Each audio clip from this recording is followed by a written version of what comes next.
Yace abinda Annabi sallallahu alaihi wasallam yake yi bayan sallar asuba shine yayi musu addu'a ne ya gaishe su.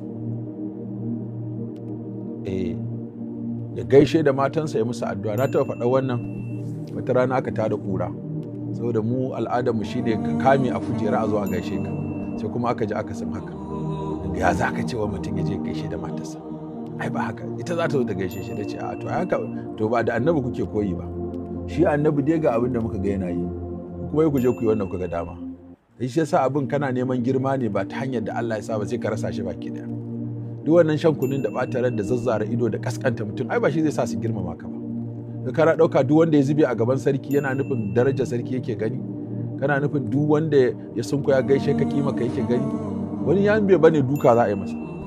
Amma in ka darajta mutum ka kimanta shi baka da bukatar ma ya zo ya durkusa ya gaishe ka. Shi ya san kai waye, ya san wani da daddare zai tashi dinga ma addu'a, wani ko ya dinga dura maka ashariya in baka nan kana nan kuma ya zo ya durkusa ya gaishe ka, shikenan ya maka abin da kake so a fili amma baka da wata kima ko ta sisin kwabo a gurinsa.